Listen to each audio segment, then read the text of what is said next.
Welcome chess fans and chess friends to the first live show of ChessBase India.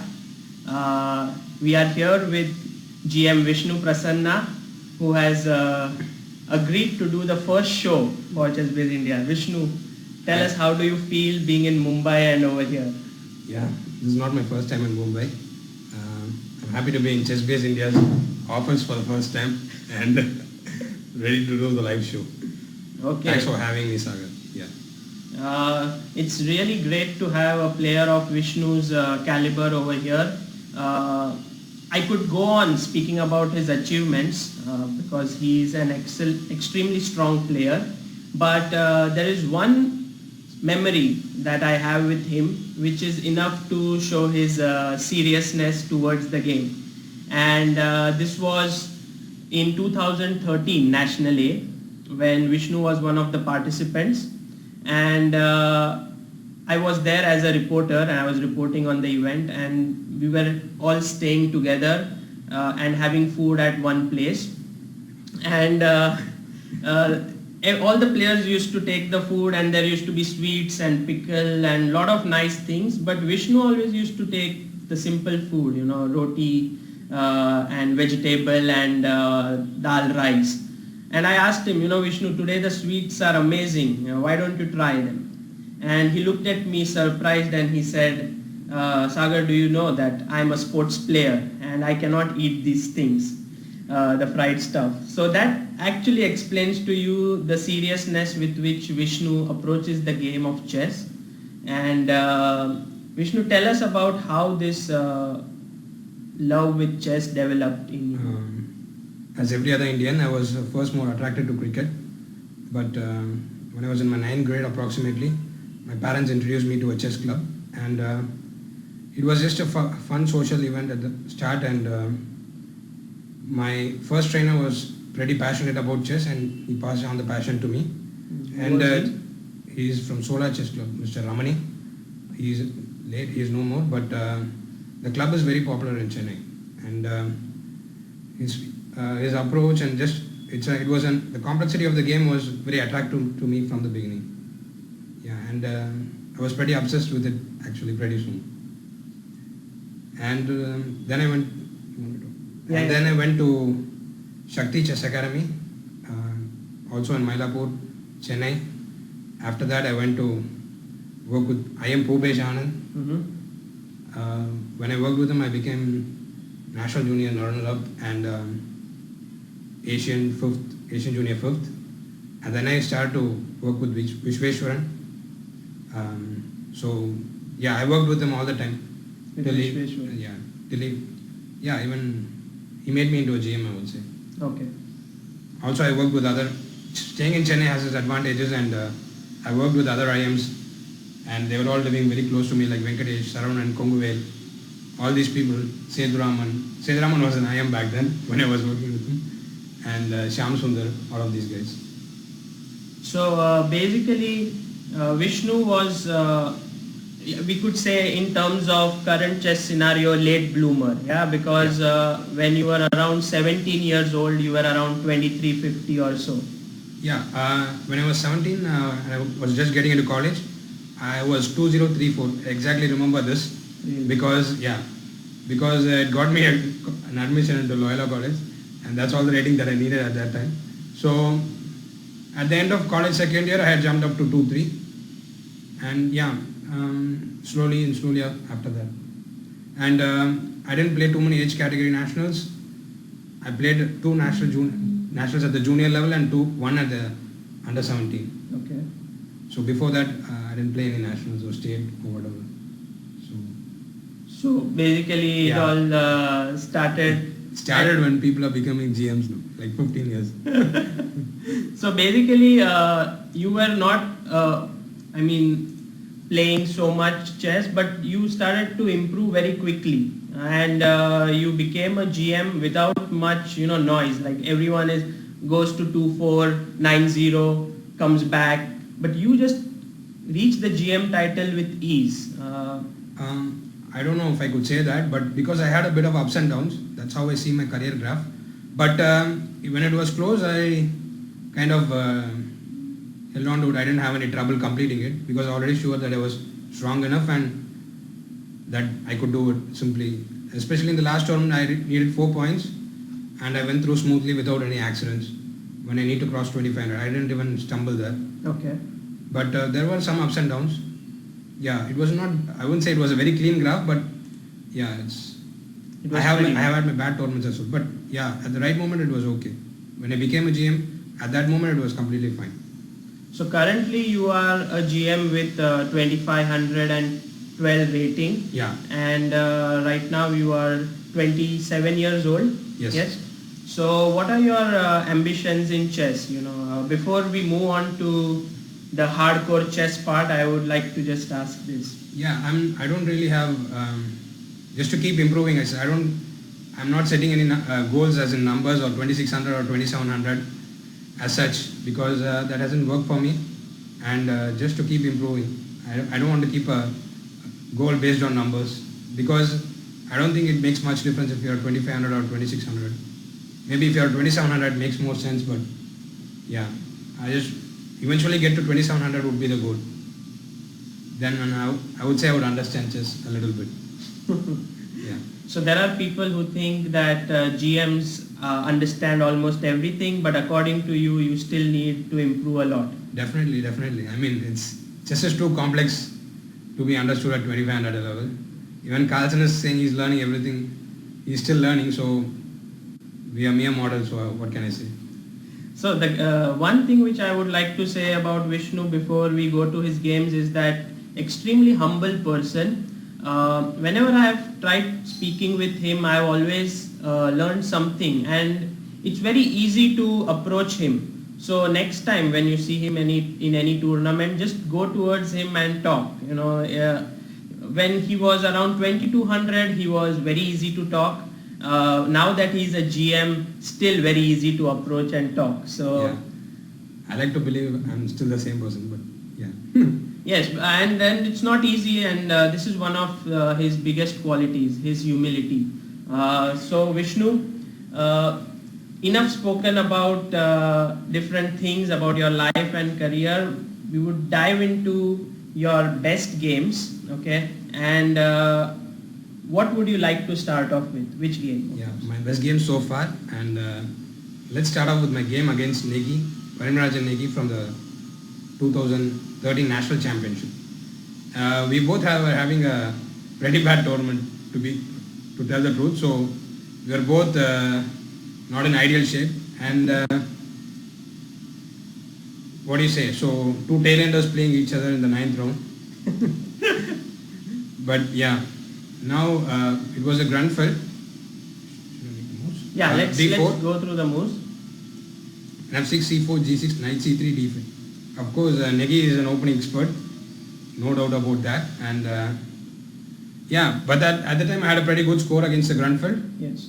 The previous month I had bet Ivan Popov in a Queen A4 check Grunfeld, and we will come to that game as well. And 6 months before I bet Adiban in the Queen A4 variation as well. So I was playing pretty confident, C into D5, Knight into D5.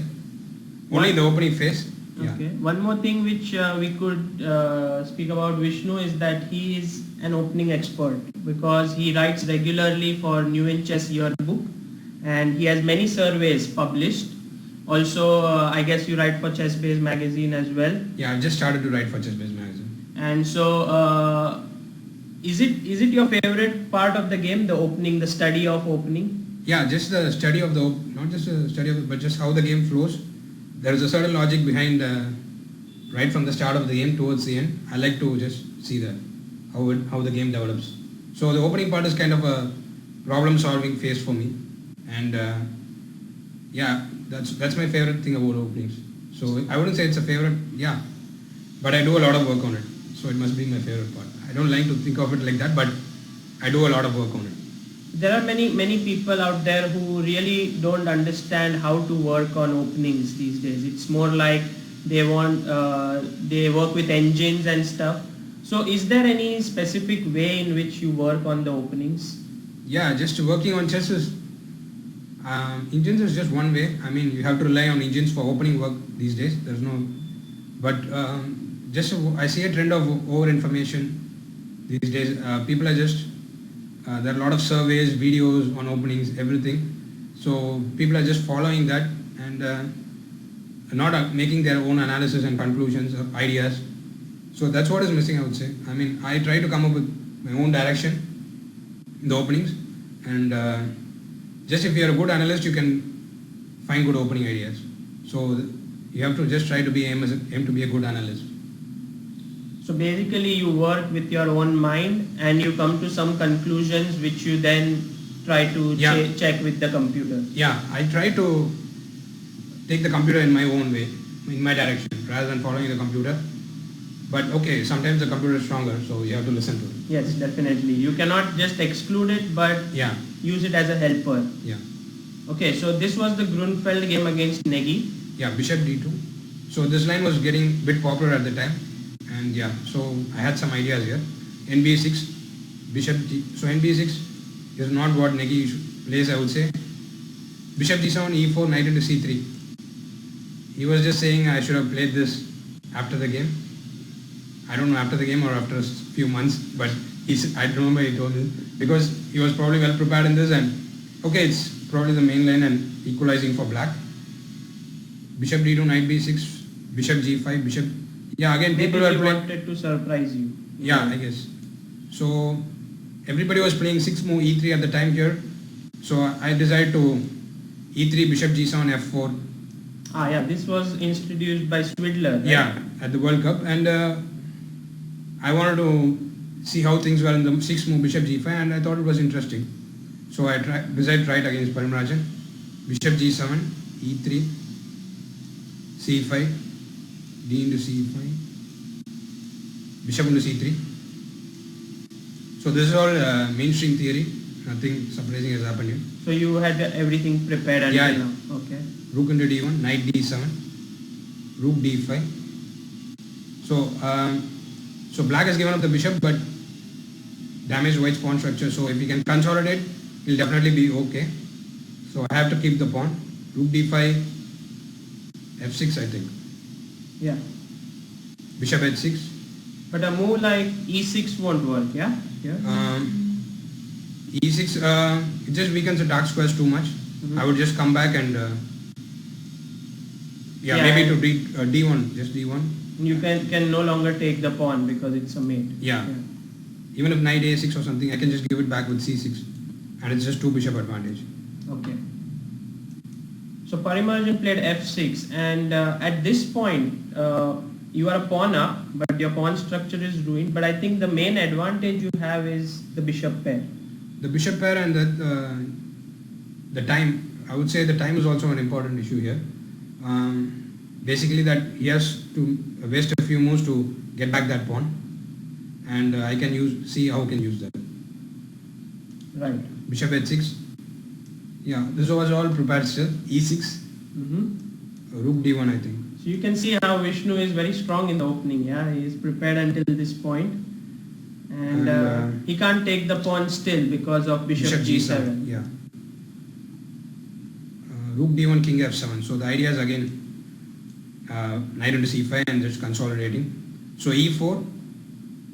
White, I played e4. So knight into c5. So e5. So I had it prepared till here.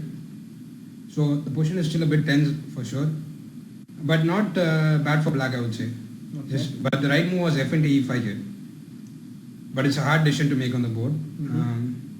Knight f3 and some kind of compensation. Knight c6, h4. It's not simple for both sides. It's an interesting game, sure. So he played f5. So basically from being a pawn up here, you would be a pawn down, but you would have some compensation. Now his structure is damaged and pieces are like little out of place. But I think what Negi did looked pretty logical, to actually play his pawn to f5 in a way. It doesn't break the structure. It is logical, but concretely it doesn't work. Okay. And again, as I said, static factors are not the only thing that work here. He has to really consolidate quickly. Okay. He doesn't have enough time to do that. So knight f3, knight d7. Okay.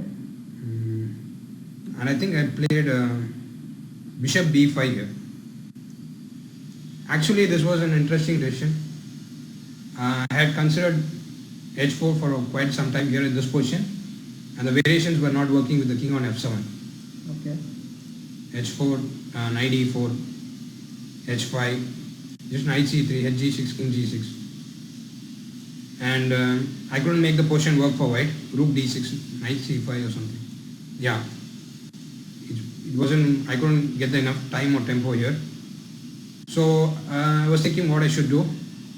So bishop b5 I played. So the idea is just prophylactic actually. To stop knight e4 now immediately, and after king e7 h4.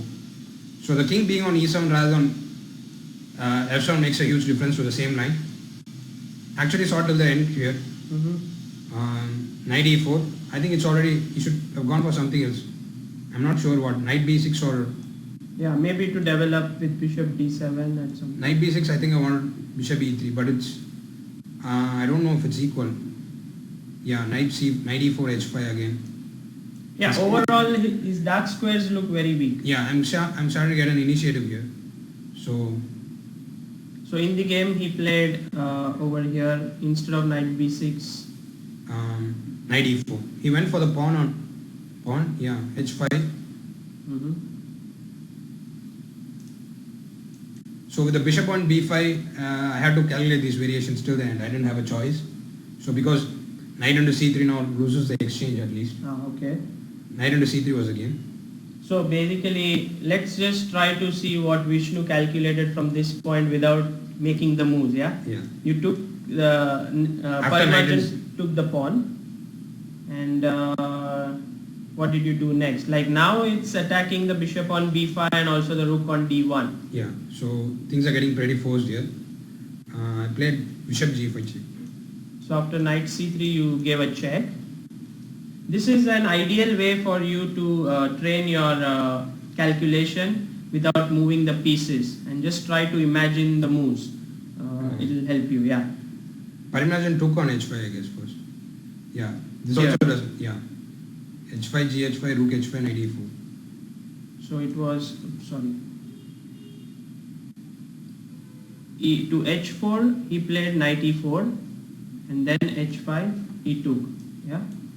Rook h5, knight c3. Yeah. Okay.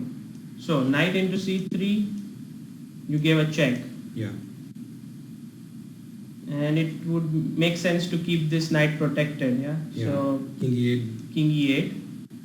Rook d6. Rook jumps to d6, and now you are attacking the e6 pawn. Yeah, but losing the bishop, so I had to... So he takes the bishop. And rook into e6 check. Okay. The game was, yeah, it's a very funny combination.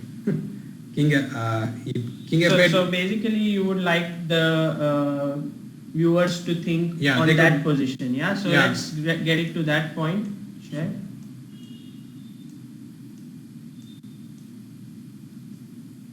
Sure, yeah? Yeah.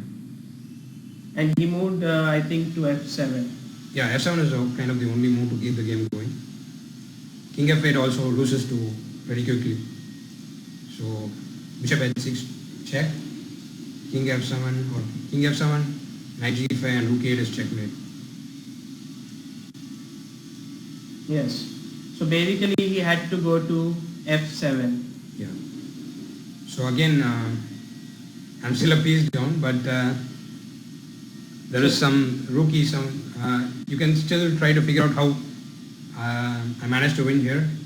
Yes, I think ideal would be to just, we will pause for a few seconds, like 30 seconds, and give you the chance to find the answer, and you could just write down what white should play in the chat, or you could let us know what you think about the move.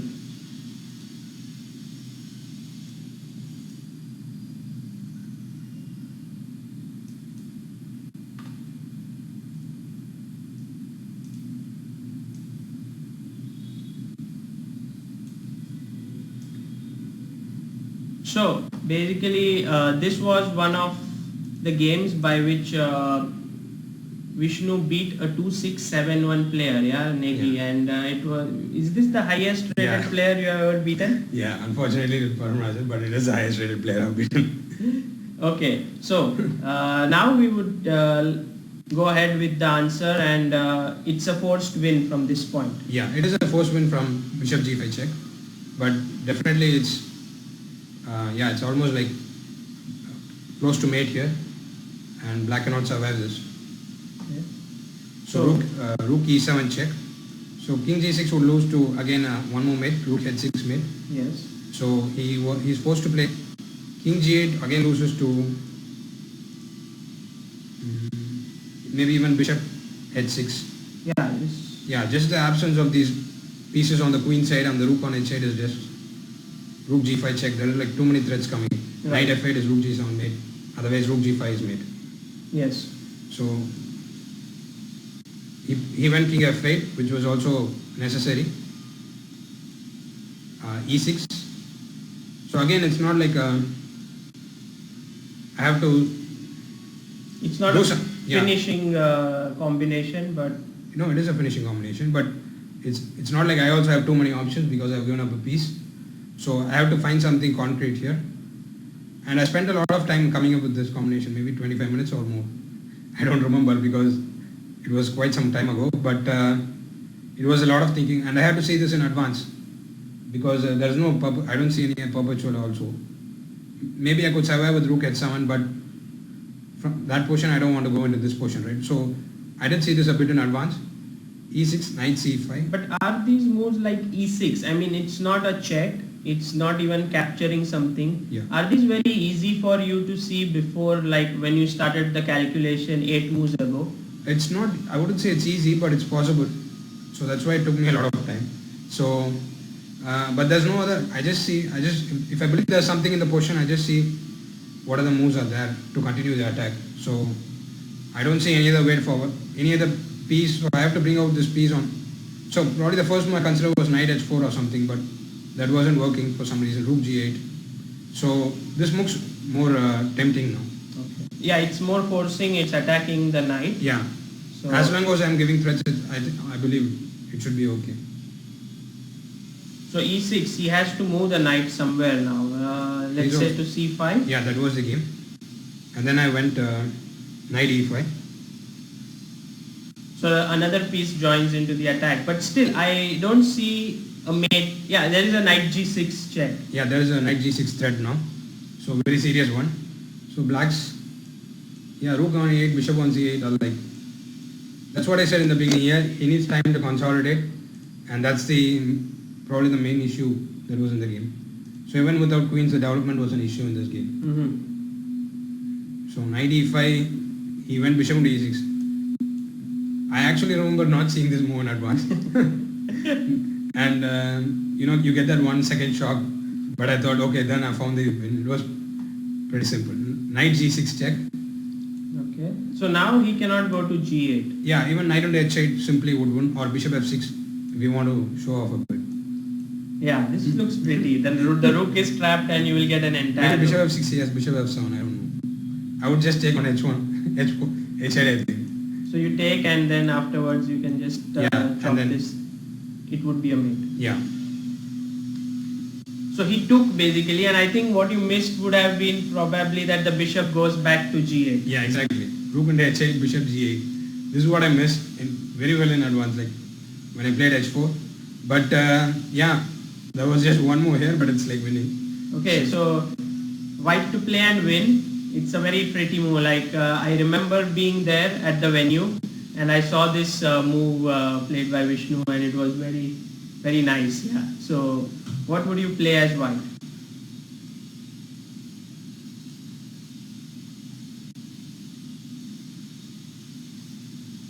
Okay, so Vishnu, yes. Yeah, the rook only has one square on the 7th rank, and it's H7, rook E H7.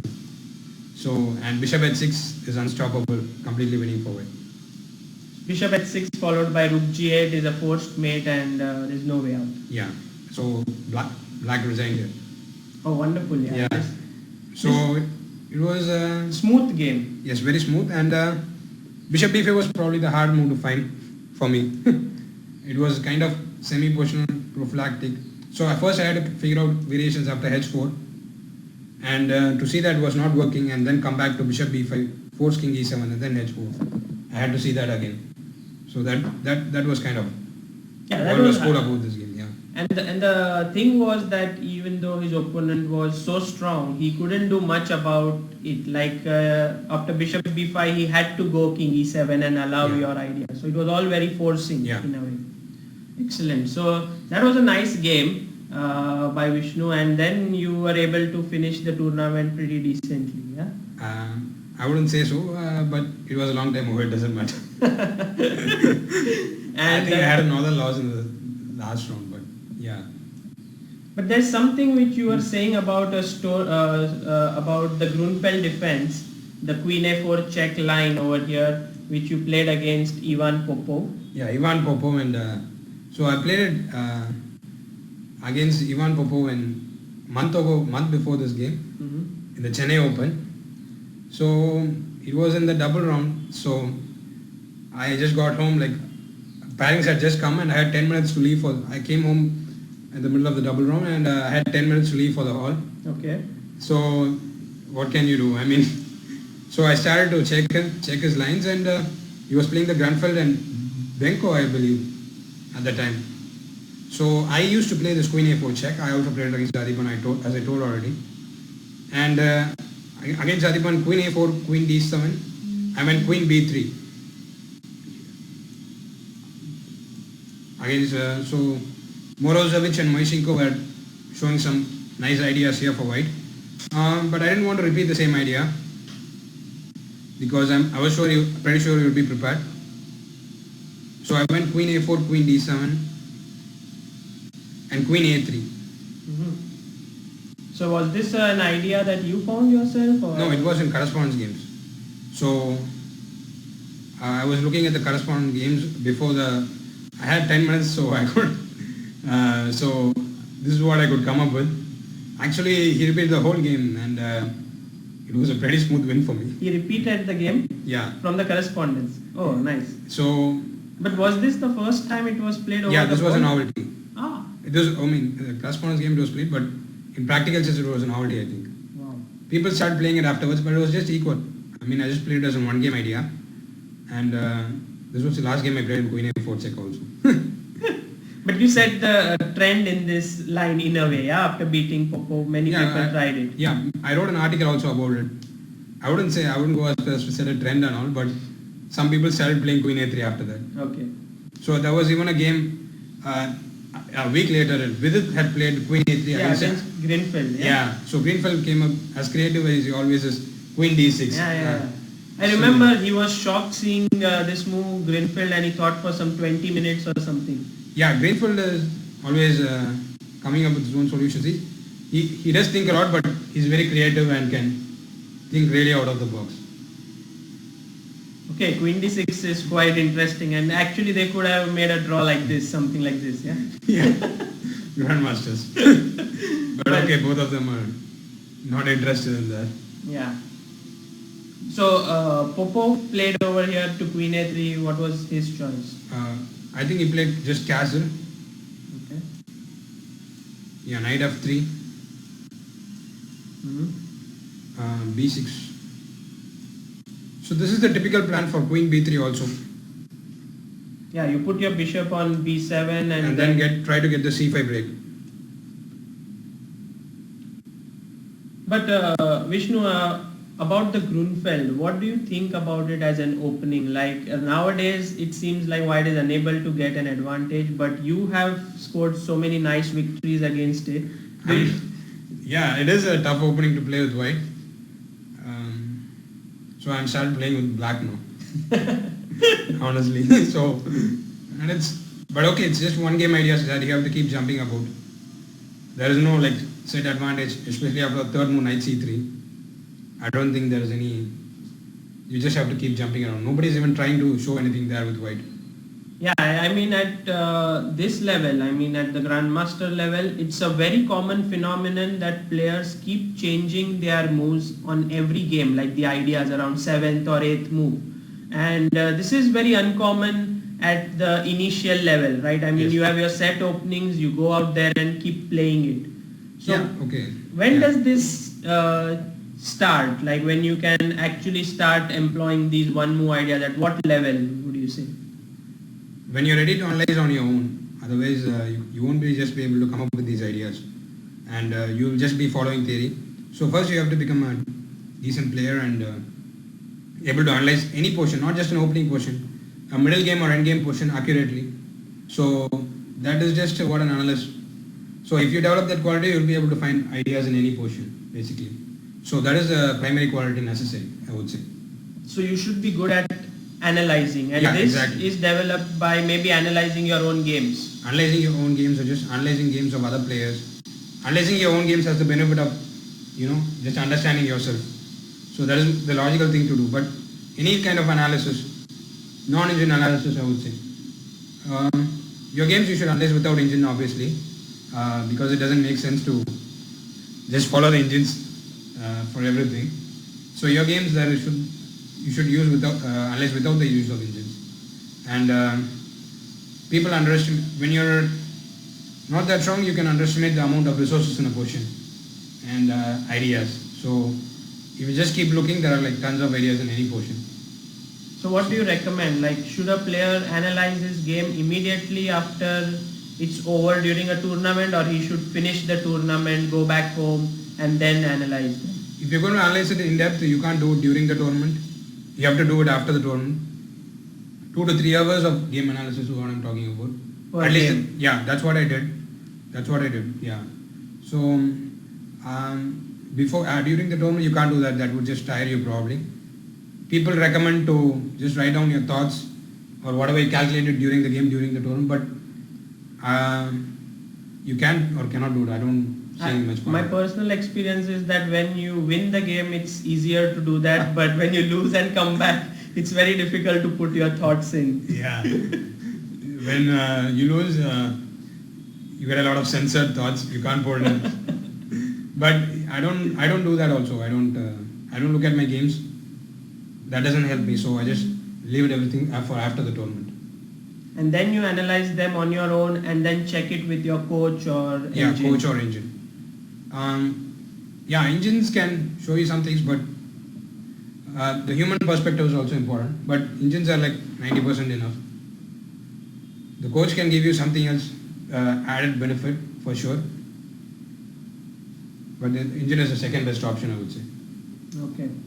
So, let's get back to the game. This was about the art of analyzing your own games, which is extremely important. Popov just played the move b6, preparing bp7 and c5. And how did you continue? I think I played bishop d3 here. Okay. This was quite some time ago. One second. Yeah. Maybe we can have the game. Yeah. Bishop d3. He played bb7. Yeah. Yeah. Castles. Castle c5. So this is the exact reaction that you play for queen b3 move. Okay. And so the difference is that I can hit on e7, bishop g5. So basically the queen a3 has some ideas behind it. Yes, of course. That's the whole point of it. Queen b3. It was this setup was okay for black and queen b3.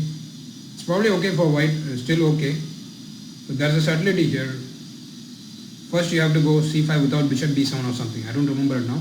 But you have to go c5 without bb7 and then knight c6. And that works for black. Okay. It's just an opening. If you do this and come here, it might be better. Yeah, I think so. That's what I vaguely remember. That's just from the opening perspective. Castle c5, bishop g5. Anyway, queen a3 has been neutralized now. So I don't think it's very serious. Yeah. And maybe now, I don't really see your threat. So knight c6 could be a possibility, right? yeah. Knight c6 is always a Tricky move. yeah, d5. d5. So, and it's a space advantage of the bishop on b7. So basically black's idea usually goes cd, knight c6. Okay. So that I can't go d5. The bishop on, this thing on a1 hangs. Mm-hmm. And also it just gives some breathing space for...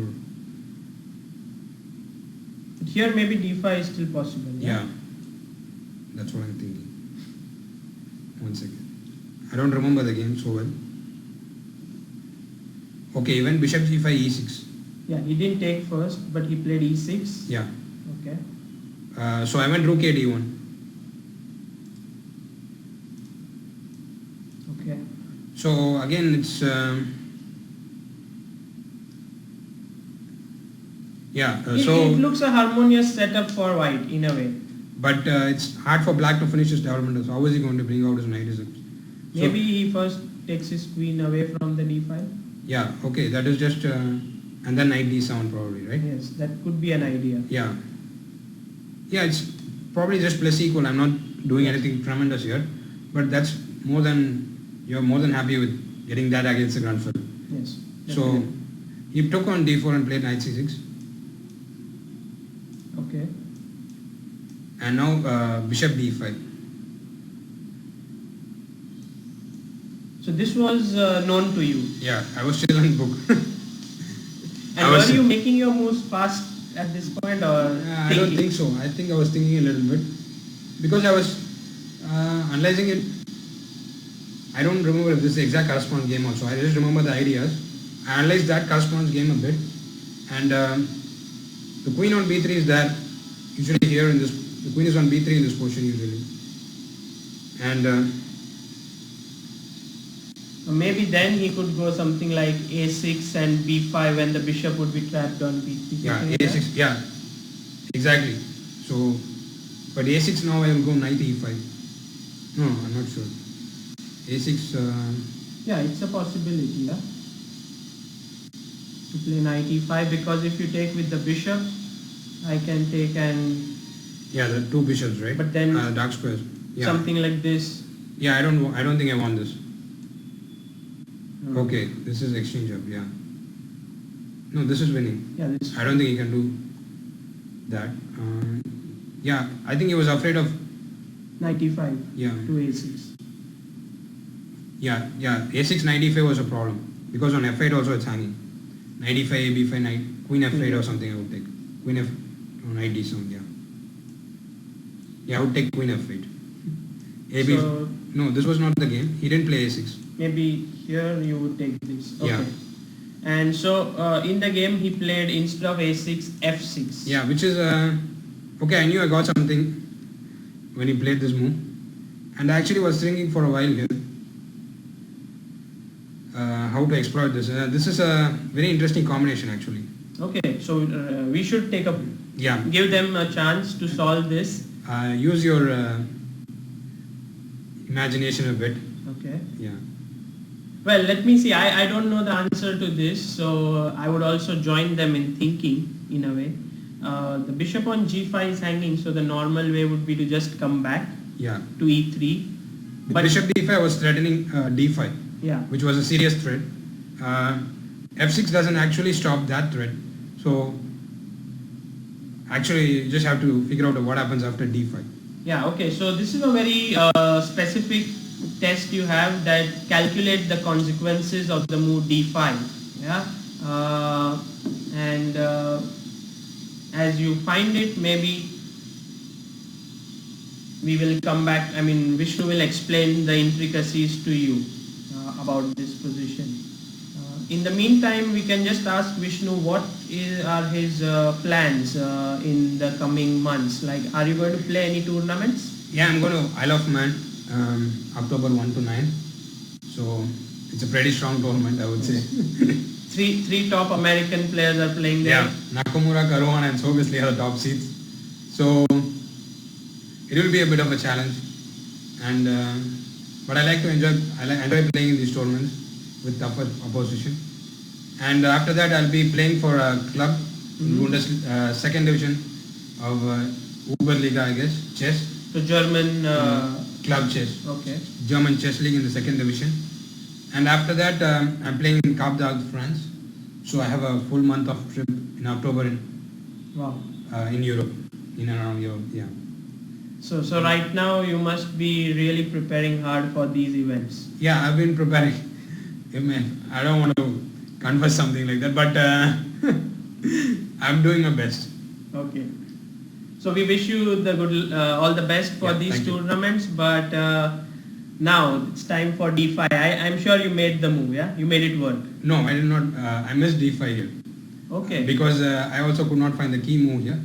D5. The problem is actually either after ED or direct Queen E7. That's a nice move. Yeah. So the move I missed here is Bishop C1. Wow. And what a move. It's kind of like I go all the way here to take that F8 bishop, and it's a phenomenal idea. Oh, this is so pretty, yeah. In one blow you save your bishop and you protect your queen. And that takes his rook. And somehow the position is such that nothing can move. Yeah. Queen, so it was a pity that I missed bishop C1, but yeah, because otherwise black is after D5 just lost. Yeah. I mean, if he doesn't have Queen E7. Yeah. So the Queen E7, I couldn't find bishop C1 over the board. That's the reason I rejected D5. Otherwise, I would have just gone for D5 here. Okay. I went bishop E3, but I thought anyhow the position is like, when you have to play F6 in the grand fight, it's not so nice. A6, bishop A4. So Queen E7 he went here, I think. And I took, so I had seen this in advance when I played bishop E3. Queen into knight into bishop B3. Yeah, and this is very nice because you are now almost going into the end game, but you have a very strong advantage which normally arises in the Grundfeld. Yeah, the strong d pawn, and black is unable, more so it's more strong here because of A6 has been played and this queen side is weak, and it gives me more squares and the pawn becomes extra strong, and the bishop on G7 is like bit depressing. Yeah. You would really like to play F5 here, but then E5 and again it's closed. Yeah, I mean I think you would really like to play F7 here, but rules don't allow that. F7 would be okay for black. So he took on E4. He took this, yeah? Yeah, bishop into E6, king H8, D5. Yeah, the D pawn is really strong, yeah, over here. Yeah, and this is already bit, it's just very bad. Rook A B8. So tell us, Vishnu, when you are facing an opponent who is 150 points above you and you have a winning position, do you start feeling nervous during those moments? Only when I'm in bad shape. If I'm in good shape, I don't feel nervous or anything. I don't think I'm happy when I have a winning position. Yeah. But it's not like you back yourself that you can beat these guys. Yeah, okay, 2650s I know I can beat. Let's see when that happens against the 2700. I haven't beaten 2700 yet, so okay. That the first time I bet at 2650, I don't remember also, but I don't think I was nervous or anything like that. You're more happy when you get of course there are some spoils. The first few times you get a better position against these guys, but it's not impossible to convert it. Right. So here, did you go ahead with your D pawn or? No, I went rook F E1. Getting the last piece into the game. Yeah. He went G5. So I made another bit of calculation here to kind of finish the game. Bishop F4. That's a nice move. So G into F4 is again rook into E4 and... depressing is the right word. Yes. One-sided. And yeah, he took on F3. So my solutions, as you can see, have been pretty concrete. Yeah. Yeah, I'm just noticing that myself. Yeah, because even when I see your style of play, you often look for concrete solutions and you are able to find them, which means that you are tactically quite strong. Yeah, that's just my approach, I would say, or my style. Bishop into D1, Bishop D6. No, that would just be... If you take this just piece down. Yeah, so intermezzo Bishop D6 is good for. Okay. Right. And now the knight on E7 is hanging and also the bishop on D1. Yeah. So he took on D5 and if he moves the bishop, then bishop on E7 and D6, D7. Right. The pawn becomes too strong. But yeah, it's just finished. Yeah, I think it shouldn't be too difficult with this pawn. Yeah, too paralyzed. So knight into d5, bishop d6, knight into d5. Okay. Bishop into f8, bishop into f8, bishop into d5, bishop g4. Rook e8, king g7, rook a8. This is, you could say, rest is matter of technique. Yes, this is not even. But even here, I mean, here this is just completely winning because you have a lot of activity and stuff. But when you are winning a position, does it happen to you that you lose your focus or concentration? It is happening more often these days than before. So I'm trying to stay extra alert and just to finish off the game. Is there some golden trick? Because I often am asked, like, I lose a lot of winning positions. It's just relaxing. I mean, you're just relaxing and you're already thinking that the game is over. So you just have to sit at the board, I guess. That's what I'm doing. And, keep your head completely in the game. So they say Kasparov pays extra attention when he has a better position. So that's kind of the rule you have to follow. So you should be more focused when you get a better position. Check out at least equally focused, right? So it's not, and people are getting more and more resourceful. Defensive techniques are improving, so it's not you have to stay alert, very alert, even in a better position. Right. So this was again a very smooth win against a 2-6-5-0 player. Yeah. But you showed us 2 games, yeah. But I'm sure these were not your favorite games. There's one gem, I guess. I like the one against Negi much, but okay, this was an okay game. My favorite combination that I played was probably against Sutovsky, I would say. Mm-hmm. It was in Gibraltar of 2015. So Sutovsky, the guy who is considered to be not as good as Mikhail Tal, but he is a very dangerous tactician. Yes, exactly. He is known for his tactical skills, and in that sense we have pretty similar styles, right? I'm also a concrete thinker, he's also a concrete thinker, but he's probably stronger than me. But maybe you are more kind of who plays within the positional realms, while he goes for very unusual solutions. Yes, and he's as aggressive as you can be. He likes those positions. And so this was in the second round. I didn't have any particularly strong results before this tournament. Mm-hmm. And this was already the second round of Gibraltar. So do you want to see the game right from the start or from a certain position? Anything is fine. We can just see from this portion. Okay. Yeah. So maybe we can take the game from move number 15. We can skip some part of the opening.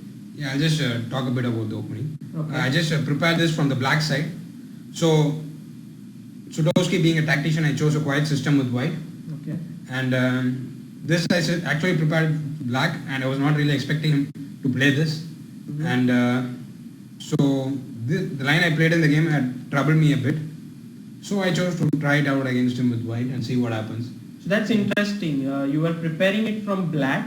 Yes. You found that the move knight c2 here was a little bit worrying for black pieces, and you tried it with white. Yeah. So this was all theory. I mean, till the 15th and more also. So actually, I don't know if this is really better for white, but I thought it would frustrate Sutovsky because black has to stay passive for a while, and probably just slightly better for white, but not too much. Okay. Because I remember Harikrishna playing against Chaparino and making a draw a few months after this game. So bishop d2, queen h5, d6, bishop d2, queen h5, e4, knight g4. So the normal idea here is to exchange the bishop and get your knight to g4 to get an attacking formation. Yeah. But you immediately offer a queen exchange. Yeah, it's just queen exchange is good for me because of all the space. The exchange, I have to get rid of that annoying queen there. So leaving it out, this would be my best choice. Leaving it out there would be not such a nice thing for me. So if he plays bishop g4 here, I'll just go f3, and I'm not worried about the bishop exchange after that. It's just okay. Other pieces are not coming in, so he still has a few bad pieces, and I have my space, and I'm pretty comfortable. So knight g4 is all. It's an interesting idea. But you had seen this before the game. Yes. Okay. Knight e5, queen h5, gh5. It's very difficult to surprise you, yeah, in the opening. I would say that. We'll see. I don't know. Knight e3. Okay, With so black you defend the pieces, c4 pawn. Yeah.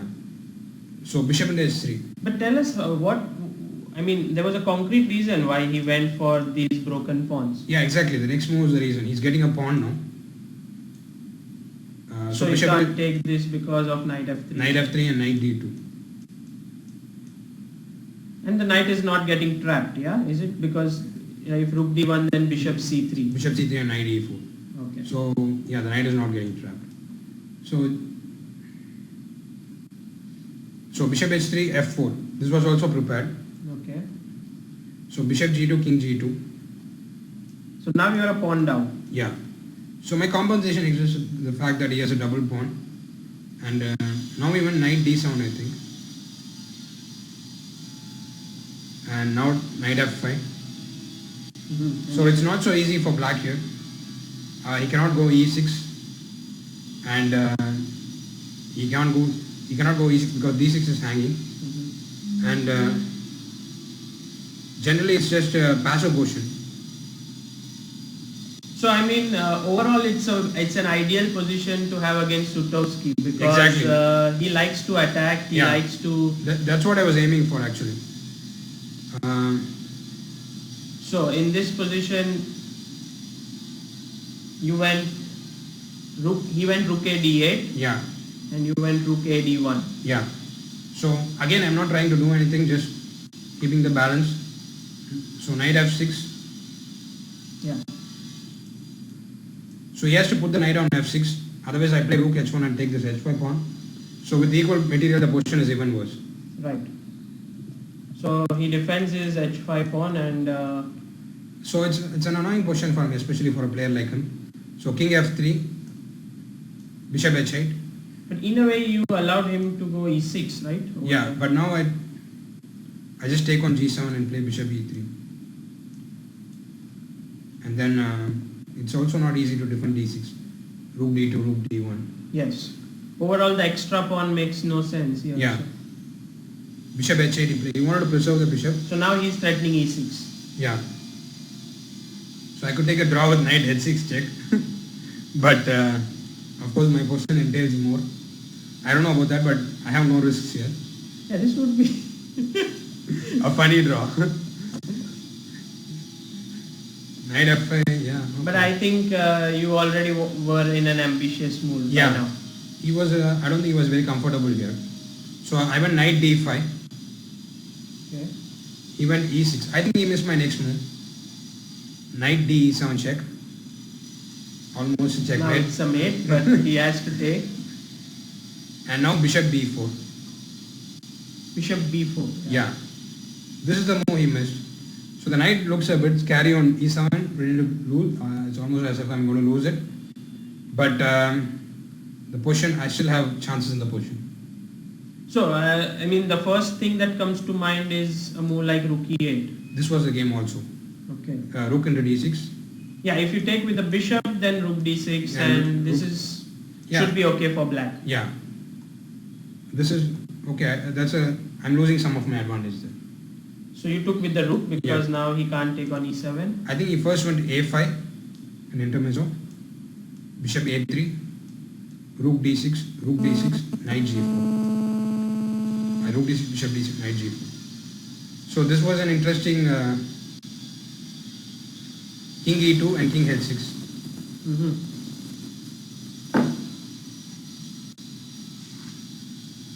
So now the material is even, but his pieces are also active. Yeah, he's trying to activate his pieces. I think I played rook d1, not king e2. Sorry. So first rook d1. Yeah. And he went king h6. Yeah, king h6. Okay. And then? Yeah, so this was an interesting moment. He's attacking your b2 pawn. He's attacking my b2 pawn actually, yeah. And I have two solutions here basically. So either to play e5, which would give him some counterplay after f6. So that was what Sutovsky was hoping for. And after ef6, bishop f6, I don't know. I can't take EF6, I think. So Yeah, it doesn't look good. yeah. So it's just some counterplay for black after E5. Yeah. And Sutovsky thought he was okay here. And I thought I should have something more because I didn't make any mistakes so far. And so after quite a bit of thing, I came up with bishop A3 here. Mm-hmm. So my threat is rook D7 and just keeping the advantage, I would say. Yeah, if you get rook D7 and knight on you are attacking B7, Yeah. it should be over. Yeah, so in a positional sense, there's only moves like bishop into B2 here. So I just have to calculate bishop into B2 to play bishop A3. Yes. Bishop into B2, bishop into B2. So shall we ask the viewers to... Yeah, to find out white's idea here. Okay. And as you can see, I'm again a pawn down. From equal pawns, I'm again a pawn down, but there's a way for white to finish off the game. So rook takes E7, yeah. So now it's a forced win for you? It is a forced win. That is what is probably my... Style. No. What I like about this position. Okay, it's just... First time when I was looking at it on the board, I couldn't believe that it was a forced win myself. So I was very surprised that it was a forced win.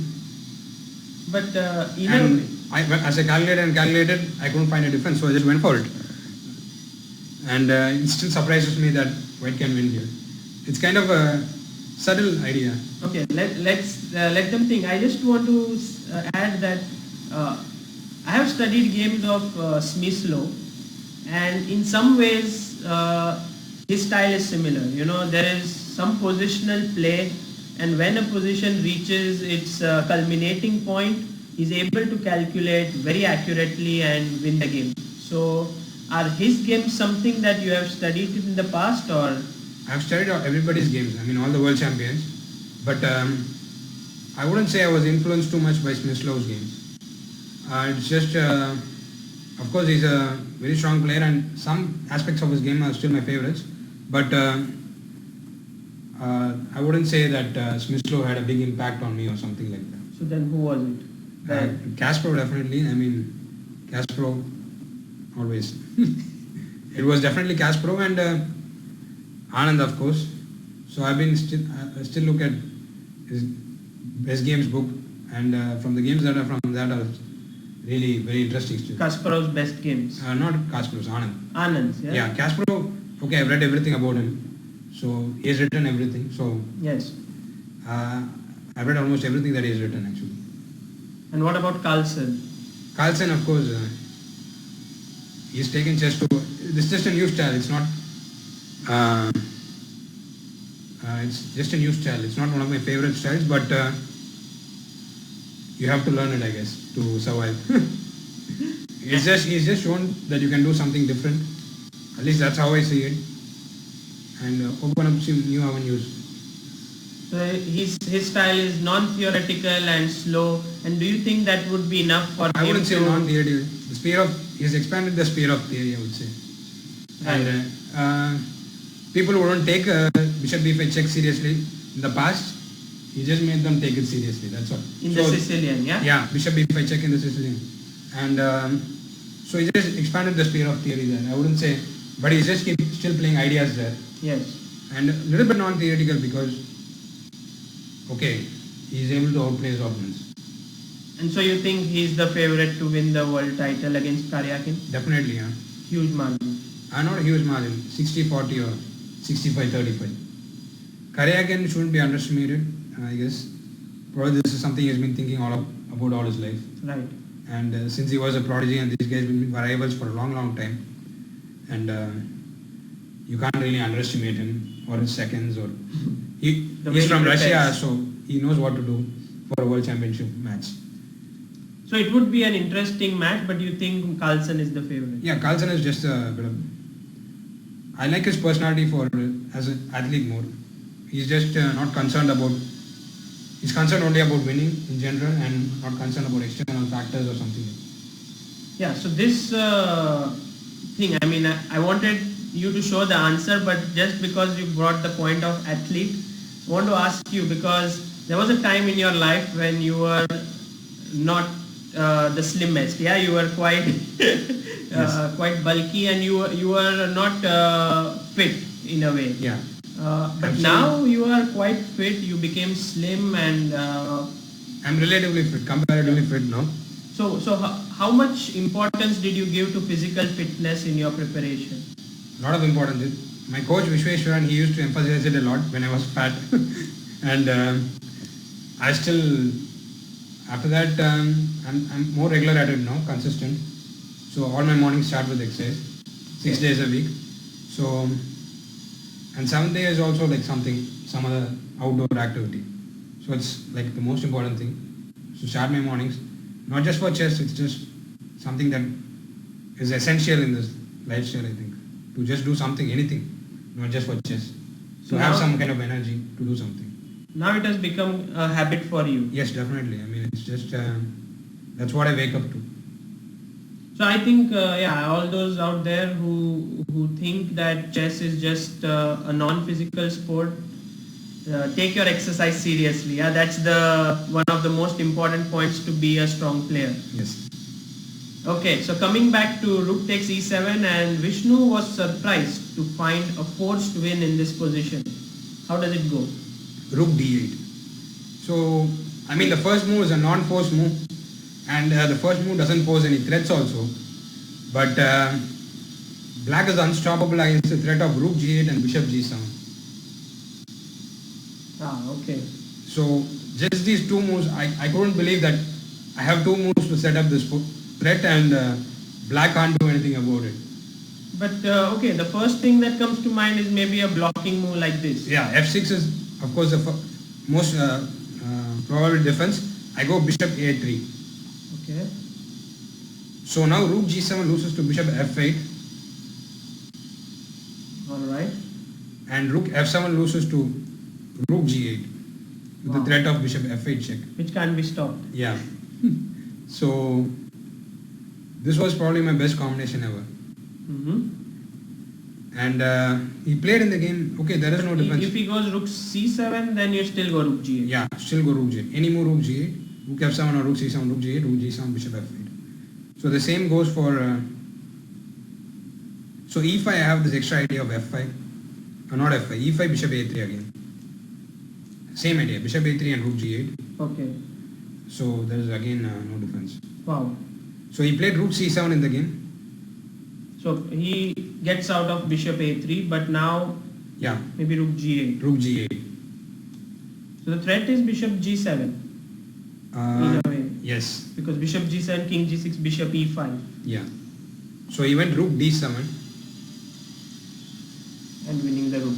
Yeah. So he went rook d7, waiting for me to show the way, and just getting his rook out. So bishop g7 check. But now you cannot that is score actually, this, yeah? No. It loses to rook d3 check. Okay. You lose a bishop. So again, you can try to find the win here. It's 1, 2. It's a 4-move mate actually. It's a mate. Yeah, it's a mate in 4 for black. White to play and mate in 4. Okay.